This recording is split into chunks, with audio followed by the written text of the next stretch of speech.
Who is that guy? Is that our guy? Why the fuck did he try to fold the side mirror? Mahulog yan, boss. Okay lang yan. Sige.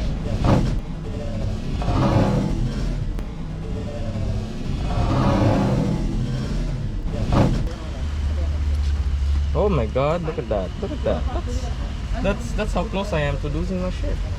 Gumulong na boss, sa kabila. Gumulong ba? Medyo gumugulo. May gulo, pero flat. Hindi mo kayo pilitin yan.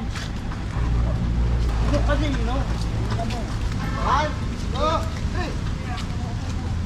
3. Ayan. Huwag ka na! Nung uling birthday ko, parang bisita ko eh, gago. Alam buhay nila sa akin. Agit na. Dos, ang birthday nila, taga na sa...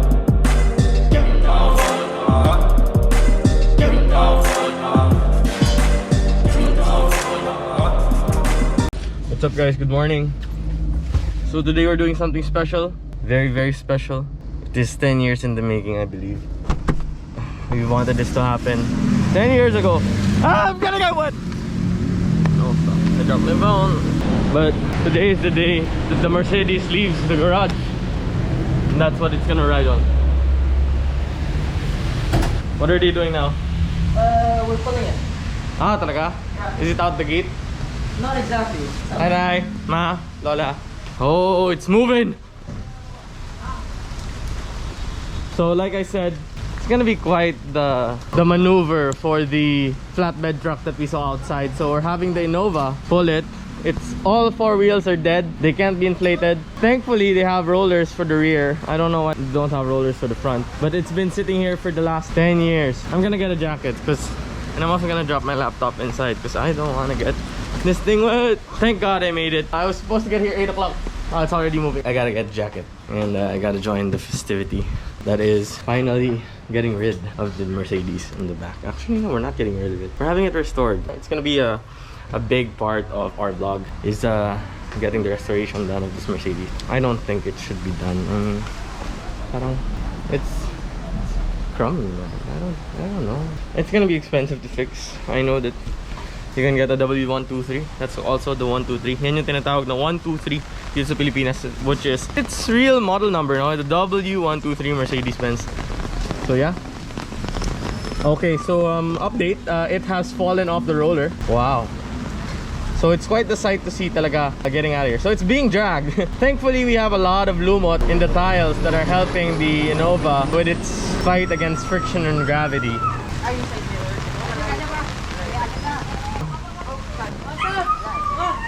Who is that guy? Is that our guy? Why the fuck did he try to fold the side mirror? Ingat kayo sa dulas. Let's go, team! This is a job for the Pajero, which is not here. It is an historic moment, really.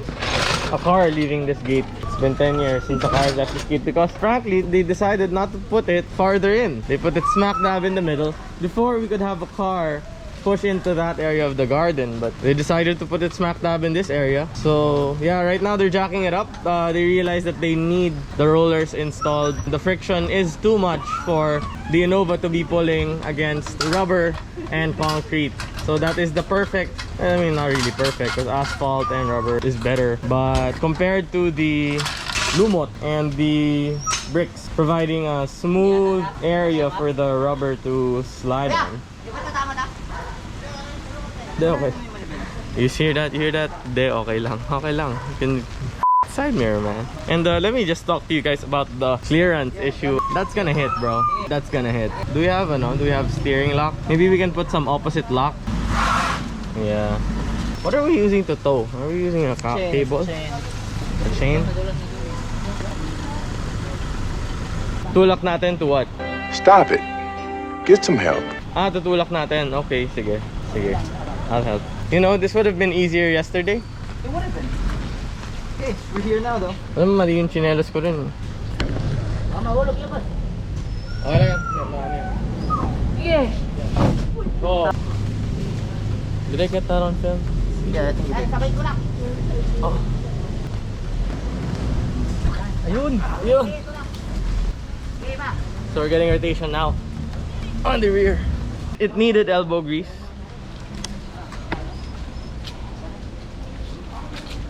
You know, the smart decision would have been to bring tires, a set of wheels, jam it in there, save us all, what, an hour's worth of work? Him probably breaking his nose because if he fell in his face, diba? You gotta be thinking 130 IQ. It's well worth it.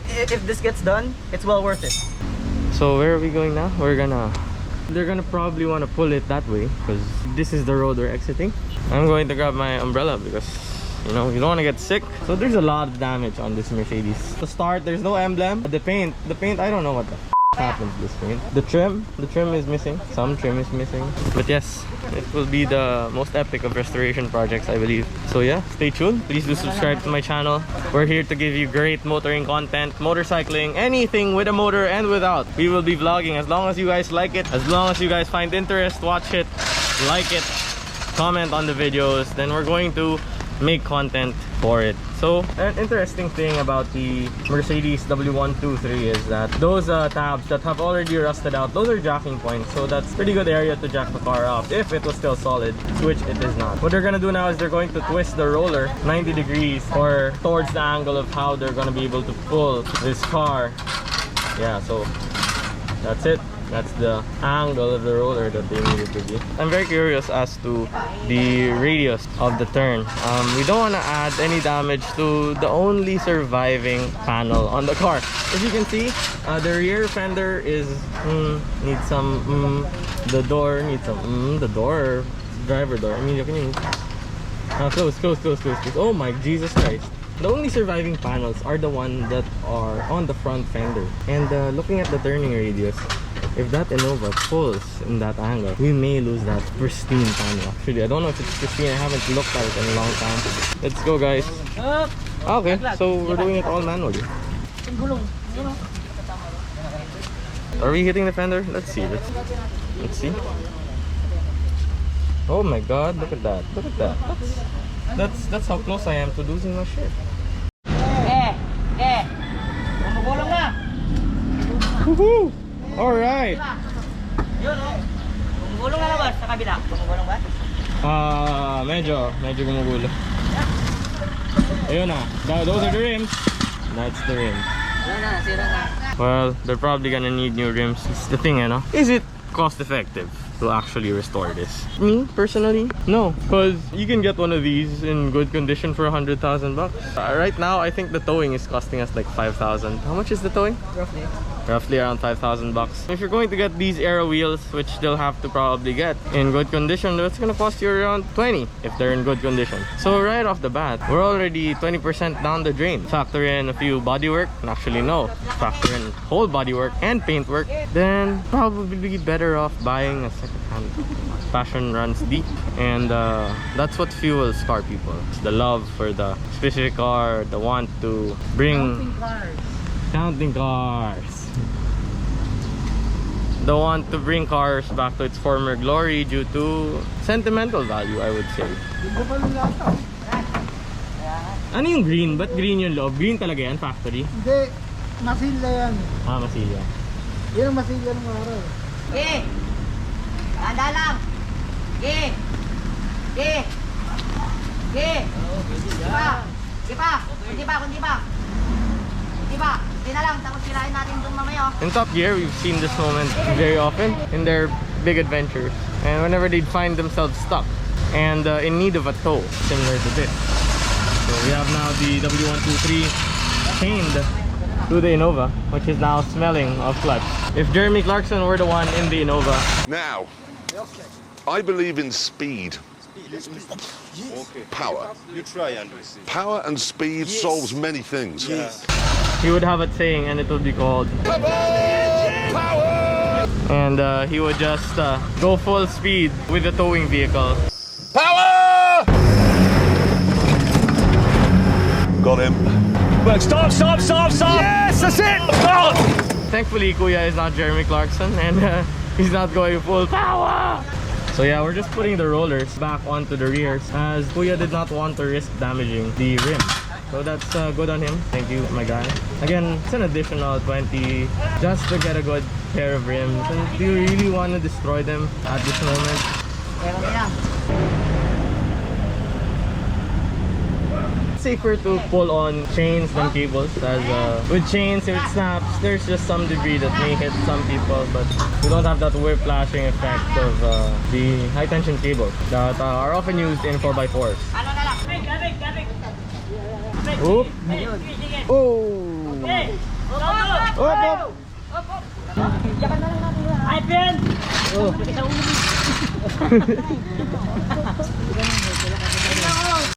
Meron no, hindi ang gulong. Abay gulo, pero flat. Hindi mo kayo pilitin yan. Kasi yun, no? Boss, patulang ka. Salamat, salamat. Ah, bakit? Sige lang na. 1, 2, 3. Kaya, kaya. Kaya na, dyan eh. Wala dyan eh. Pwede mo ingay, papansin ka ng papansin. Ayan. Ano ka ba? Good. Hop, hop. Truck na yung lalapit dito. Nice. So there is a flatbed truck that we will check out right now, as there's really no place to film there. So we're gonna check out the flatbed. The only way we can get this car to its destination is on a flatbed truck. The axles have probably rusted in or seized up, as they call it in the automotive or mechanical industry. So yeah, they have a Fuso canter. Look at that jackass. Gago.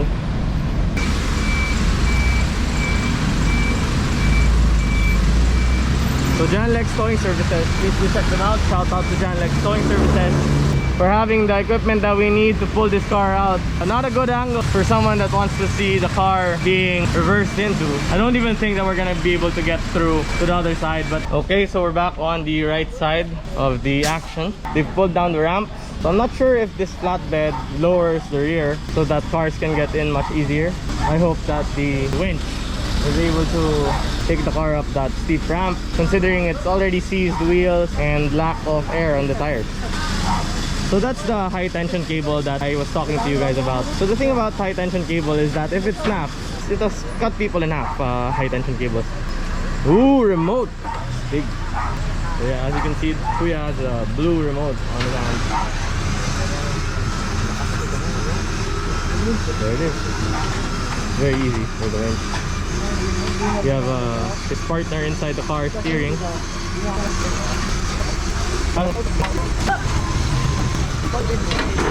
Ooh, the exhaust.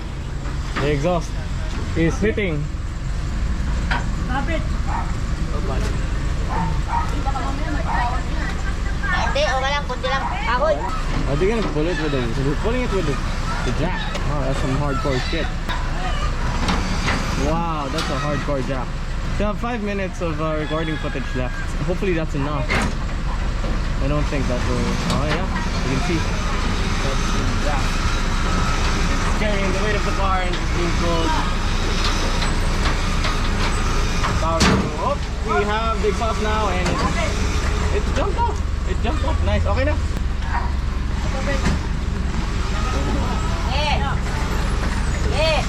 Up. Up.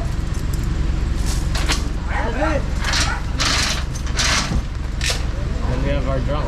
So they're already putting the chains that will hold this car to the rear. So they're putting it on the rear subframe. Yakan mo nung kaya. Mababa eh. Yakan mo nung. Yakan mo muna. Nilaman sila eh. Gucci, man. Nung muling birthday ko, parang bisita ko eh, gago. Kumain mag-apo, inubos yung fried chicken ko. Pero eh, yan masarap. Ito blended fat, recipe. Hindi niya malaman. So if any one of you guys want to sponsor my guy some blended Scotch whiskey, please feel free to do so. Hit us up on the comments and let's get him a bottle of blended Scotch whiskey. Maybe a good bottle. I think when Kuya asked for a rope to tie the exhaust, and he said, kahit ano, I didn't think he realized he would handle it wrong. And that's it. See you in 2 months. Hopefully in good working condition. Please do subscribe, as we will be visiting the shop in the next episode. The shop is thankfully near my place in Quezon City. I will be able to drop by every so often just to check on the progress of the car. I will give you the links to the shop and the address of the shop and also the name of the shop later once we visit it on another video. But again, thank you so much for watching. If you like this video, please hit the like button. If you dislike this video or the car, please let us know in the comments below. And as always, enjoy your builds because wala eh. Kung gagastusin mo ng pera ng ganon, kung you're gonna leave it in a garage for 10 years, you might as well enjoy it. Bye bye.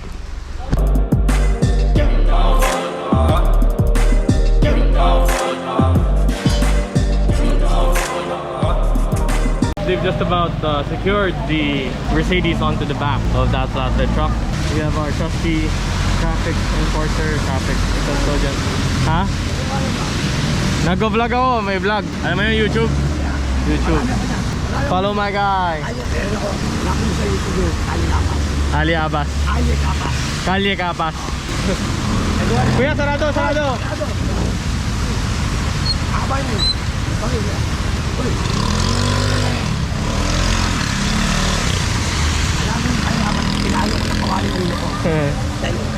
Gumagawa rin ako ng thesis sa bahay ko yung ako. Kailan, sports car. Paalam sa mami ko. Alam ba kayo? Gagawa ako ng thesis nila. Tagala sa iyo. Sakay pa lang.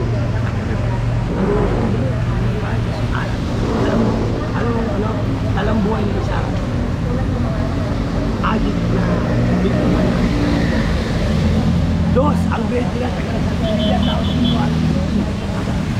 Ano yun ha? Binalik ako na bahay. Pinaalam na ako sa mami mo. Pwede ba na? Tamang ko yung... Pinakaya ako sa korte. Ibalik niya na buo ha, buo. Doon pa lang. Kuya, kira. Malwala. Alak ko yun. Ano na? Video. Thesis na eh. Thesis. Sabi sila, 0.2. Uno, 95 yung uno. Uno, ano yun? 100 na yung uno. Wala na, walang 99. Pa 99. Ano yung dos? Parang 85 yan. Sarado, hindi ka makalusot dyan. Sir! Ito mo, kami pa rin.